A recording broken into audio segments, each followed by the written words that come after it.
Many other things the Senate should be working on right now. This month, we recognized the 7th anniversary of the Sandy Hook massacre. In the 7 years since that unthinkable tragedy, America has experienced countless incidents of gun violence, ranging from horrific mass shootings to the thousands of shootings that devastate communities every day. The Senate has not even debated background check legislation. The Senate hasn't debated legislation to reduce the cost of health care, college education, or prescription drugs. Republican leadership has even refused to work with Democrats on bipartisan solutions to secure our elections and deter foreign adversaries from interfering in our elections. All the productive activity in the Congress is coming out of the House. The Senate remains a legislative graveyard for so many different issues. Now on impeachment. As you know, the House is expected to vote on the articles of impeachment this week. Assuming the articles are adopted by the House, the Senate will serve as a court of impeachment.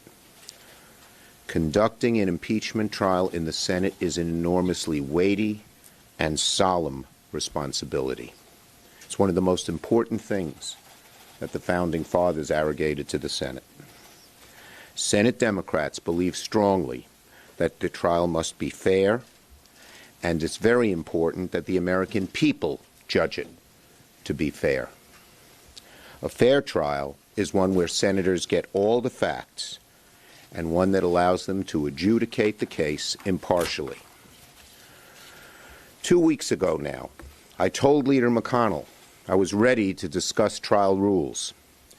Instead of talking to me, he spoke publicly about what a trial may look like and said he was taking his cues from the White House.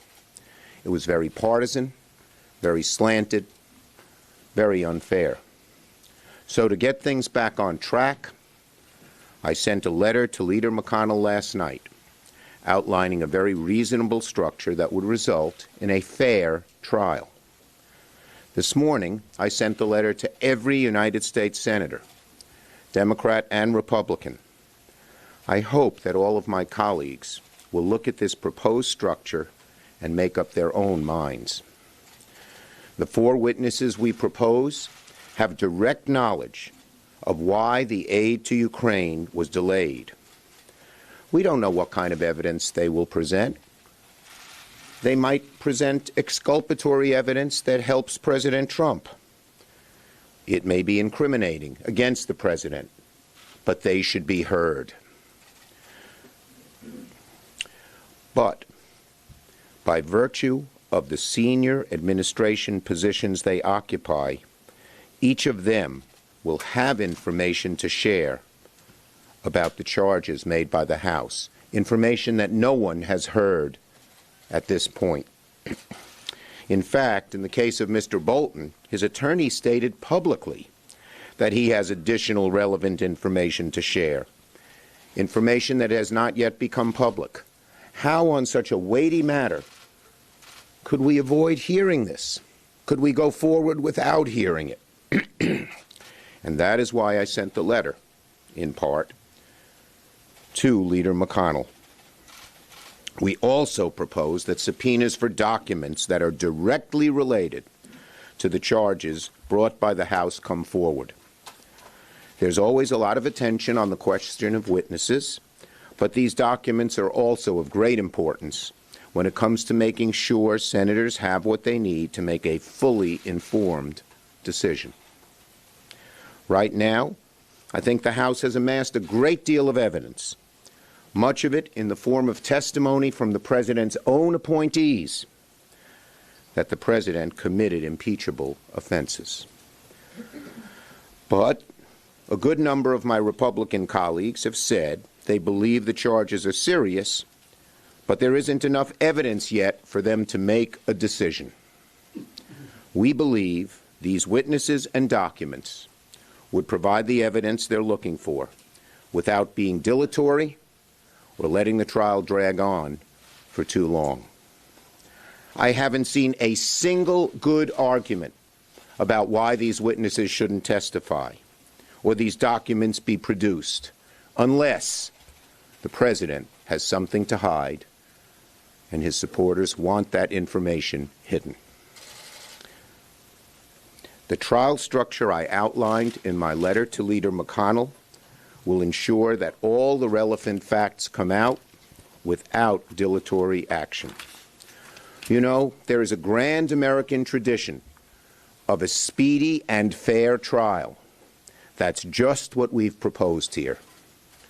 And I expect Republicans would be sympathetic to our proposal for that reason. The President and House Republicans have resisted letting all the evidence and facts come out. The President hasn't offered a single exculpatory bit of evidence that refutes what's in the House impeachment charges. They have not refuted them. Our document could be summed up by Joe Friday on Dragnet. Just the facts, ma'am. That's what we're interested in. Not diversions, not conspiracy theories that are irrelevant to the case. Just the facts, ma'am. As I said, the President has offered nothing exculpatory to disprove the evidence that has been put forward. Instead, he's orchestrated a cover-up. It's left many in the Senate and millions across the country asking, what is the President hiding? Why doesn't he want the facts to come out? In their investigation, the House compiled and presented an enormous amount of evidence in support of the articles of impeachment. But, as I said, some of my Republican colleagues are saying there isn't enough evidence. The trial structure I outlined in my letter to Leader McConnell will ensure all the facts come out. So, in the coming weeks, senators, particularly Republican senators, will have a choice. Do they want a fair, honest trial that examines all the facts? Or do they want a trial that doesn't let the facts come out? Trials have witnesses. That's what trials are all about. And documents. It's not just the prosecutors, in this case, the House attorneys, make their side. The President's lawyers make their side. We know that already. We've heard that. We need to know the facts from those who are in a position to know and from documents that accurately reflect them. So, to engage a trial without the facts coming out is to engage in a cover-up. To conduct a trial without the facts is saying we're afraid.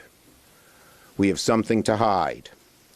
To conduct a trial without relevant witnesses who haven't been heard from, to just rehash the evidence presented in the House, just doesn't make any sense. If Leader McConnell doesn't hold a full and fair trial, the American people will rightly ask, what are you, Leader McConnell, and what is President Trump hiding? Ready for questions. One at a time. Back in 1999, you did not support hearing from new witnesses in the Senate trial. Why do you feel differently this time? No. Okay. Here is what I said at the time. These are exactly my words. My view is we've heard from most of these witnesses over and over again. We've heard the same story. The witnesses in 99 had already given grand jury testimony. We knew what they were to say. The 4 witnesses we've called have not been heard from. That is the difference, and it's a difference that is totally overwhelming. Senator, of those 4 witnesses that you've called, some of the Republicans have suggested that it's not the Senate's job to get these witnesses. That was supposed to be done by the House Democrats, and the House Democrats decided not to go to court to get these witnesses. Should the Democrats in the House have pursued these witnesses? Well, look, I'm not going to second-guess the House. There is virtually no argument, no good argument, if you're interested in the facts, in not having these witnesses come forward now.